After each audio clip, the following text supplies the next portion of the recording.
के साथ मनुराज सक्सेना शुरुआत कर रहे हैं बड़ी खबर के साथ। मुंबई से बड़ी खबर है, आतंकी हमले का अलर्ट मुंबई को लेकर जारी किया गया है। जगह जगह पुलिस फोर्स की तैनाती कर दी गई है। चप्पे चप्पे पर पुख्ता सुरक्षा के इंतजाम किए गए हैं। सुरक्षा एजेंसी के अलर्ट के बाद मुंबई के कई धार्मिक स्थल और अन्य भीड़ भाड़ वाली जगहों पर सुरक्षा के कड़े इंतजाम किए गए हैं। मुंबई में ड्रोन उड़ाने और छोटे पैराग्लाइडर उड़ाने, साथ ही बैलून उड़ाने पर पाबंदी भी एहतियातन लगा दी गई है। यानी कि मुंबई में ड्रोन और छोटे पैराग्लाइडर और बैलून अभी नहीं उड़ेंगे। दरअसल मुंबई को लेकर बड़ा अलर्ट आतंकवादी हमले का जारी किया गया है। ऐसे में कई सुरक्षा के लिए जवानों को तैनात कर दिया गया है। चप्पे चप्पे पर पुलिस फोर्स की तैनाती है। एजेंसी के अलर्ट के बाद मुंबई के कई धार्मिक स्थल और अन्य भीड़ भाड़ वाली जगहों पर सुरक्षा के कड़े इंतजाम कर दिए गए हैं।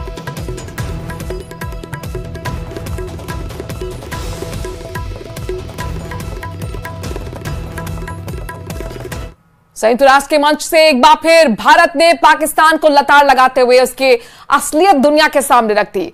संयुक्त राष्ट्र की महासभा में भारत की राजनयिक भाविका मंगल नंदन ने पाकिस्तान के प्रधानमंत्री शहबाज शरीफ के भाषण का जिक्र करते हुए जवाब दिया। बताया कि पाकिस्तान की असलियत दुनिया के सामने उन्होंने रखी। पाकिस्तान दुनिया भर में आतंकवाद और नशीले पदार्थों की तस्करी के लिए वैश्विक रूप से बदनाम है और वो दुनिया के सबसे बड़े लोकतंत्र पर हमला करने का दुस्साहस कर रहा है। This assembly regrettably witnessed a travesty this morning. A country run by the military with a global reputation for terrorism, narcotics trade, and transnational crime has had the audacity to attack the world's largest democracy. I speak about the reference to India in the speech of the Pakistani Prime Minister. As the world knows, Pakistan has long employed cross-border terrorism as a weapon against its neighbors. It has attacked our parliament, our financial capital Mumbai, marketplaces, and pilgrimage routes. The list is long. For such a country to speak about violence anywhere is hypocrisy at its worst. Pakistan के प्रधानमंत्री शहबाज शरीफ ने PoK का मुद्दा भी उठाया है। कहा है कि भारत के नेता बार बार कह रहे हैं कि वो पीओके को हासिल करके रहेंगे। उन्होंने गीदड़ धमकी देते हुए कहा है कि पाकिस्तान किसी भी हमले का जवाब देने के लिए तैयार है। India has spurned Pakistan's proposals for a mutual strategic restraint regime. Its leadership has often threatened to cross the line of control and take over Azad Kashmir. Ladies and gentlemen, Mr. President, let me state in no uncertain terms that Pakistan will respond most decisively to any Indian aggression.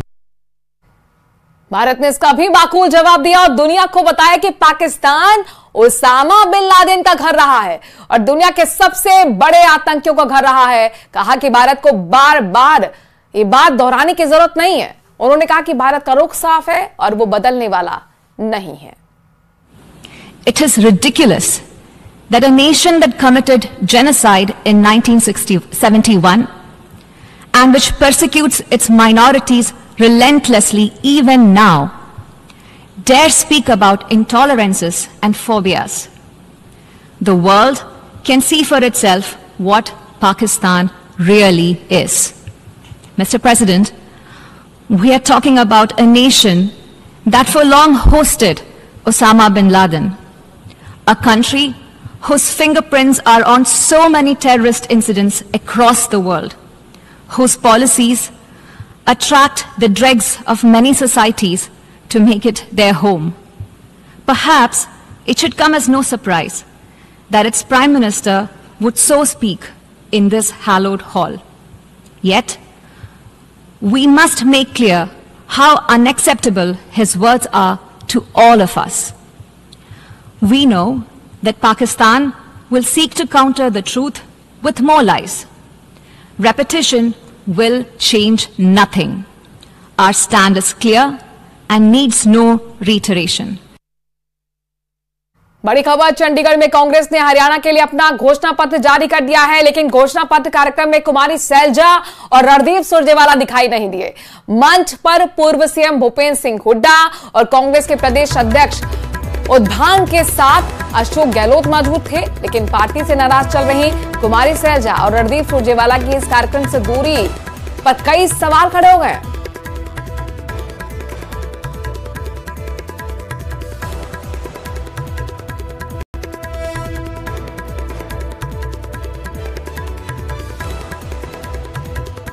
Jammu Kashmir से बड़ी खबर है, कुलगाम में सुरक्षा बल को बड़ी कामयाबी हाथ लगी है। सुरक्षा बल ने 2 आतंकियों को मार गिराया है। सुरक्षा बल ने आतंकियों के ठिकानों को उड़ा डाला। मुठभेड़ में सेना के 4 जवान और एक पुलिसकर्मी भी घायल हुए हैं। इलाके में इस वक्त भी सर्च ऑपरेशन चल रहा है। कुलगाम में आपको बता दें कि कई घंटों से मुठभेड़ चल रही थी और आखिरकार अब ये बड़ी सफलता सुरक्षा बलों को उनके हाथ लगी है। 2 आतंकी मुठभेड़ में मार गिराए गए हैं। हालांकि आतंकी के ठिकानों को उड़ाने के बाद मुठभेड़ के दौरान सेना के 4 जवान और एक पुलिसकर्मी भी घायल हुए हैं। इलाके में इस वक्त भी ऑपरेशन चल रहा है, सर्च ऑपरेशन चलाया जा रहा है। खबर ये मिल रही थी कि यहाँ पर आतंकी छिपे हो सकते हैं। 2 आतंकियों की ही जानकारी मिल रही थी। उनको अब मुठभेड़ के दौरान अपडेट देने की मार गिराया गया है। बड़ी सफलता है सुरक्षा बलों की। हालांकि जो आतंकियों के ठिकाने थे उनको भी ध्वस्त करने का काम सुरक्षा बल ने किया है। इसके साथ साथ सर्च ऑपरेशन अभी भी चल रहा है ताकि यह सुनिश्चित कर लिया जाए कि कहीं और आतंकी तो यहां पर छिपे नहीं है।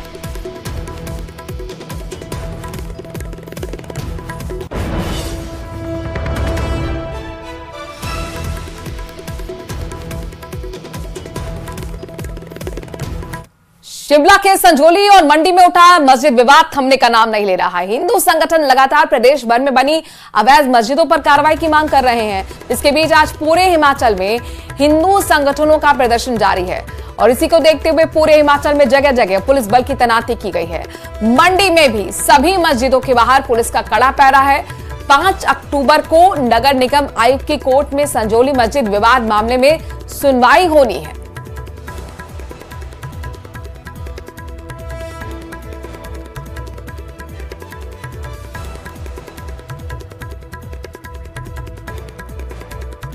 सनातन और हिंदू विरोधी आरोपों से घिरे समाजवादी पार्टी के सांसद अफजाल अंसारी के एक बयान से एक बार फिर हंगामा मचा हुआ है, जिन्होंने आपको बता दें कि महाकुंभ और संत महात्माओं का इसमें जिक्र किया गया था। अफजाल के इस बयान के बाद साधु संतों ने उनका विरोध किया, तो वहीं बीजेपी ने समाजवादी पार्टी को एक बार फिर सनातन के अपमान को लेकर कटघरे में खड़ा कर दिया है। कुंभ लगने जा रहा है ना, एक आध मालगाड़ी भी अगर चली जाएगी गांजा की तो खत्म हो जाएगी। यह समाजवादी पार्टी के लिए समाप्तवादी पार्टी होने का कारण बनेगा।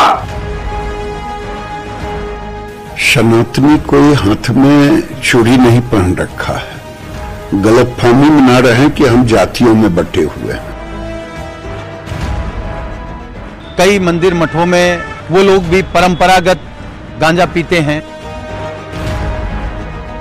पद पर रहते हुए मर्यादित भाषा और बयानों को देना चाहिए। संत और सनातन पर समाजवादी पार्टी का स्टैंड जगजाहिर है। कई ऐसे मामलों में समाजवादी पार्टी के नेता सनातन के खिलाफ जहर उगलते दिखे हैं। एक बार फिर समाजवादी पार्टी के सांसद अफजाल अंसारी ने साधु संतों के खिलाफ विवादित बयान दिया है। पूरी महफिल लगा के गांजा पीते हैं, जिसमें उन्होंने गांजा को लेकर साधु संतों और महात्माओं पर सवाल उठाए। उनका कहना है कि कुंभ में एक मालगाड़ी गांजा चला जाए तो खप जाएगा, क्योंकि साधु संत और महात्मा बड़े शौक से भगवान का प्रसाद कहकर गांजा पीते हैं। गांजा को हम कहते हैं कि आप कानून का दर्जा देके इसे वैध कर दो, लेकिन कानून का इतना बड़ा माखौल क्यों लाते हो? लाखों करोड़ों की संख्या में गांजा पीने वाले लोग खुलेआम गांजा पीते हैं, पूरी महफिल लगा के गांजा पीते हैं, बड़े बड़े धार्मिक आयोजनों में लोग गांजा पीते हैं, उसे भगवान का प्रसाद और बूटी कह करके पीते हैं। तो भगवान का प्रसाद और बूटी है तो अवैध क्यों है भाई? कुंभ लगने जा रहा, कुंभ लगने जा रहा ना, एक आध मालगाड़ी भी अगर चली जाएगी गांजा की तो खत्म हो जाएगी, वो भी खत्म हो जाएगी। कानून बनाइए तो उसका सम्मान कीजिए उस रास्ते से, और या तो उसको छूट प्रदान करिए। हमारी मांग है कि बहुत सारे साधु संत महात्मा और बहुत सारे समाज के लोग गांजा बड़ा शौक से पीते हैं। सपा सांसद अफजाल अंसारी के इस गंजेड़ी ज्ञान पर विवाद छिड़ गया है। साधु संतों ने सख्त नाराजगी जताते हुए कहा कि यह अखिलेश यादव की चाल है। यह कूटनीति के चलते सपा के मुखिया अखिलेश यादव की चाल है। पहले स्वामी प्रसाद मौर्य, फिर खुद और अब अफजाल अंसारी के द्वारा साधु संतों के ऊपर टिप्पणी कराई गई।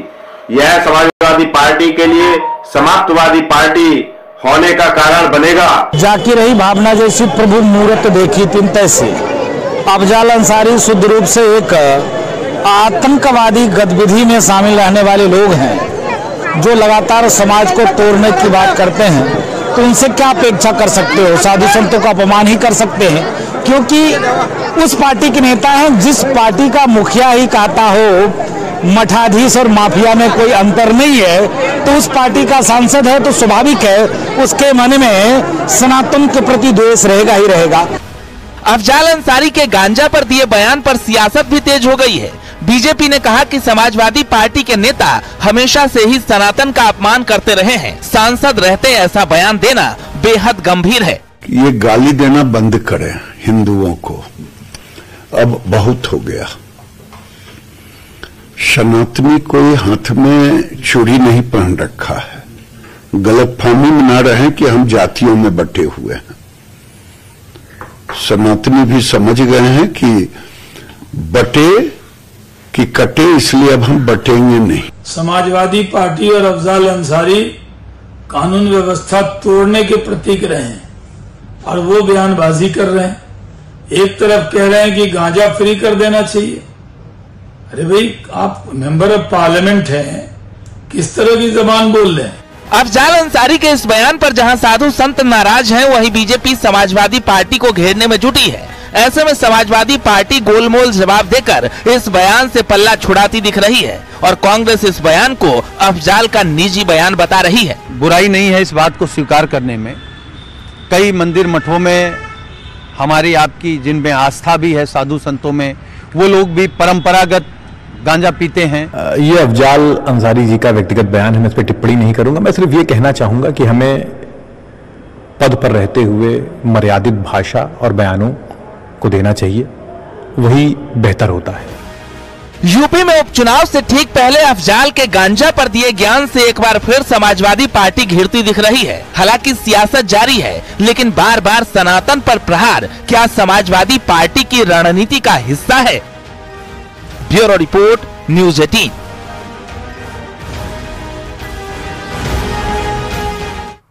और अब बात बांग्लादेश की, जहां अजान और नमाज के वक्त पूजा और भजन पर पाबंदी लगने के बाद कट्टरपंथी अब एक नई पाबंदी लगाने की मांग कर रहे हैं। बांग्लादेश में जब दुर्गा पूजा के आयोजन और मूर्ति विसर्जन पर भी रोक लगाने की अब मांग की जा रही है।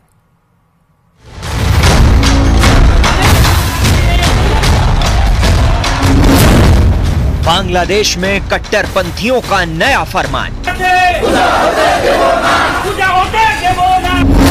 दुर्गा पूजा के विरोध में सड़क पर उतरे कट्टरपंथी।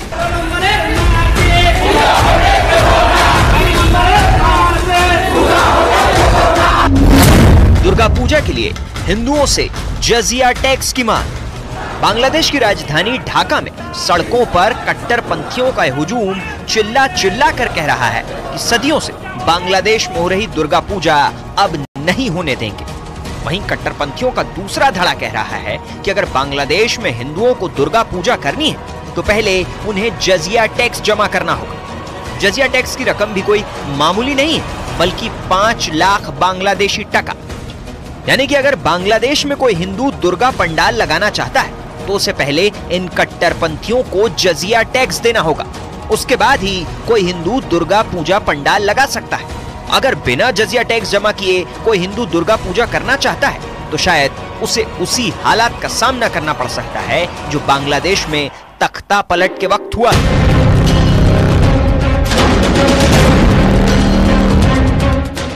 बांग्लादेश में हिंदुओं को गुमनाम पत्र मिल रहे हैं जिनमें उन्हें धमकी दी जा रही है कि बिना 5 लाख टका दिए उन्हें दुर्गा पूजा नहीं मनाने दी जाएगी। अलग अलग पूजा उत्सव समितियों के नेताओं को भेजे गए इन पत्रों में यह भी कहा गया कि अगर उनकी शर्त नहीं मानी गई तो इसके गंभीर परिणाम भुगतने होंगे। कुछ समितियों ने हिंसा के डर से कार्यक्रम तक रद्द कर दिए, जबकि कुछ समितियों ने पुलिस में शिकायत दर्ज कराई। पत्र में यह भी धमकी दी गई कि अगर मीडिया को रिपोर्ट की गई तो टुकड़े टुकड़े कर दिए जाएंगे। ढाका में जुलूस निकालकर दुर्गा पूजा का विरोध करने वाले कट्टरपंथी कह रहे हैं कि ईद के दौरान वो जिस जमीन पर नमाज पढ़ते हैं, अगर हिंदुओं ने उस जमीन पर पूजा की तो जमीन नापाक हो जाएगी।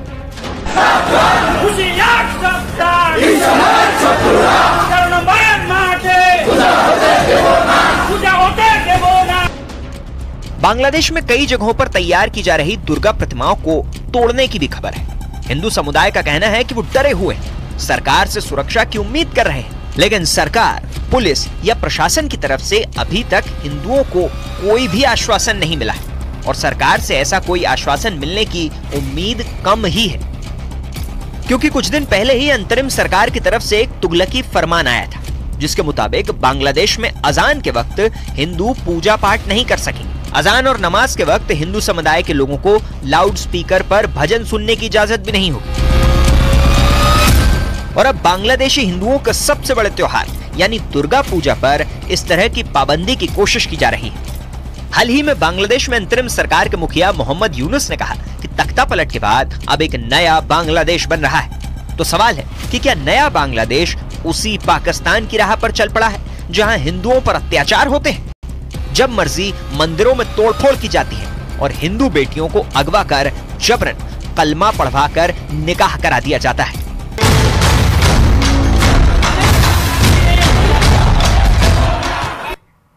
और अब बात अमेरिका में कहर बरपा रहे खतरनाक तूफान हेलन की। अमेरिका में हेलन तूफान से चारों तरफ हाहाकार मचा हुआ है। तूफान में मरने वालों की संख्या 44 पहुंच चुकी है। रिपोर्ट्स के मुताबिक फ्लोरिडा, जॉर्जिया, उत्तरी कैरोलिना, दक्षिण कैरोलिना और वर्जीनिया हेलन तूफान से बुरी तरह प्रभावित हुए हैं। हेलन तूफान की वजह से हवा 225 किलोमीटर प्रति घंटे की रफ्तार से चल रही है। तूफान की वजह से अमेरिका के कई राज्यों में बिजली गुल हो गई है, जिससे करीब 1 करोड़ से ज्यादा लोग प्रभावित हुए हैं। तो हेलन ने कहर बरपाया हुआ है। तूफान हेलन ने आपको बता दी कि अमेरिका में चारों तरफ हाहाकार मचाकर रखा है। मरने वालों की संख्या 44 पहुंच चुकी है तूफान की वजह से। रिपोर्ट्स बताती हैं कि फ्लोरिडा, जॉर्जिया, उत्तरी कैरोलिना, दक्षिण कैरोलिना और वर्जीनिया हेलन तूफान से बुरी तरह से प्रभावित हुई हैं। 4 तस्वीरें जहां पर देखिए अमेरिका में किस तरह से हेलन तूफान ने तबाही मचाई है। 44 लोगों की मौत हो गई है। तिनके की तरह कार बहती हुई नजर आई, ट्रक बहते हुए नजर आए हैं। 1 करोड़ से ज्यादा लोग इस हेलन तूफान की वजह से प्रभावित हुए हैं। वॉर जोन से बड़ी खबर है। इजराइल के प्रधानमंत्री बेंयामिन नेतन्याहू जिस वक्त यूनाइटेड नेशन के जनरल असेंबली को संबोधित कर रहे थे, ठीक उसी वक्त इजरायली सेना हिजबुल्लाह के बेरूत हेडक्वार्टर पर हमला बोल देती है। बेरूत में हिजबुल्लाह के सेंट्रल हेडक्वार्टर पर इजरायली वायुसेना ने जबरदस्त एयर स्ट्राइक किया है। यह air strike F-35 fighter plane से किया गया है। इस हमले का टारगेट था हिजबुल्लाह लीडर नसरल्लाह। हमले को लेकर लेबनान के स्वास्थ्य मंत्रालय का बयान आया है। कहा है कि 2 लोग इस हमले में मारे गए हैं, 76 घायल हुए हैं। हालांकि नसरल्लाह के बारे में अभी तक हिजबुल्लाह की ओर से कोई बयान नहीं आया है। इजराइल और लेबनान में जारी टकराव के बीच इजरायली प्रधानमंत्री बेंयामिन नेतन्याहू ने यूएन की महासभा में हमास और हिजबुल्लाह साथ ही ईरान पर तीखे बयान दिए हैं। नेतन्याहू ने दावा किया है कि इजरायली सेना ने हमास के 90% ताकत खत्म कर दी है। नेतन्याहू ने यह भी कहा है कि अगर हमास हथियार डाल दे और सरेंडर कर दे तो जंग रुक सकती है। हिजबुल्लाह पर भड़कते हुए नेतन्याहू ने कहा है कि हिजबुल्लाह अब तक 8000 रॉकेट दाग चुका है। ईरान पर बोलते हुए नेतन्याहू ने कहा कि अगर ईरान ने हमला किया तो इजराइल तगड़ा जवाब देगा। Last April, for the first time ever, Iran directly attacked Israel from its own territory, firing 300 drones, cruise missiles, and ballistic missiles at us. I have a message for the tyrants of Tehran. If you strike us, we will strike you. There is no place.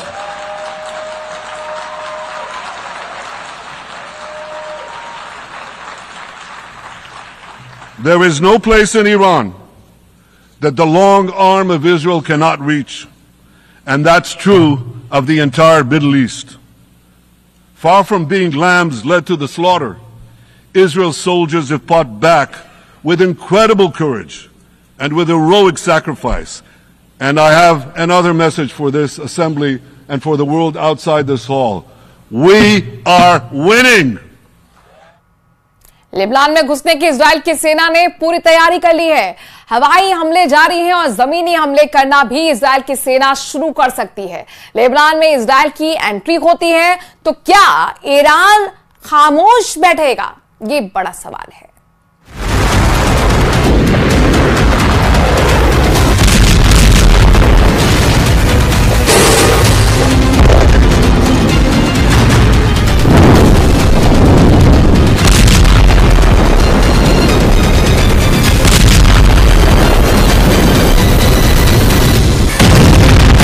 Lebanon पर Israel के serial air strike तो सिर्फ trailer है। Lebanon Israeli युद्ध की picture अभी बाकी है। यकीन नहीं होता तो इजराइल लेबनान बॉर्डर पर मूव करते इन बख्तरबंद वाहनों का काफिला देख लीजिए।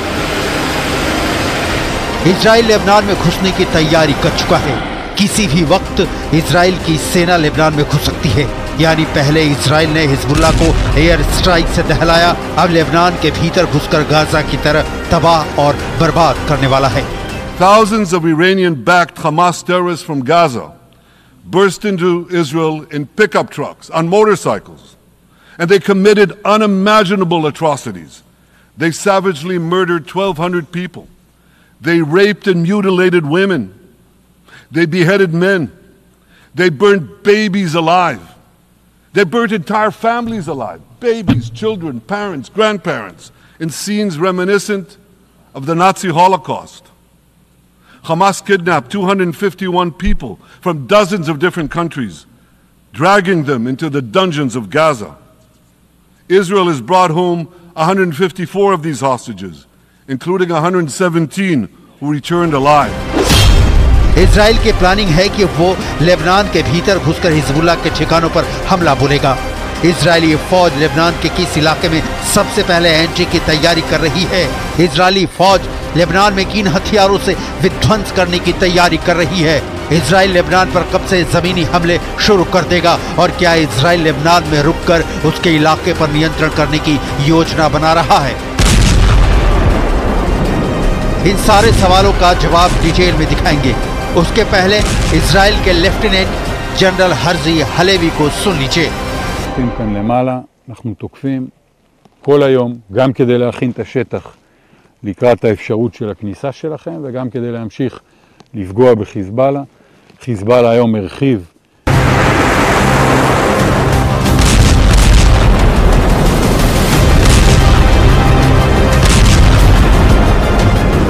लेबनान में ग्राउंड अटैक करने का इजराइल का प्लान तब सामने आया है जब हिजबुल्लाह ने कहा कि उसने तेल अवीव के बाहरी इलाके में इजराइल की मोसाद जासूसी एजेंसी के मुख्यालय को निशाना बनाया है। और इसी के साथ इस बुलेटिन में आजकल इतना ही। आगे देखिए।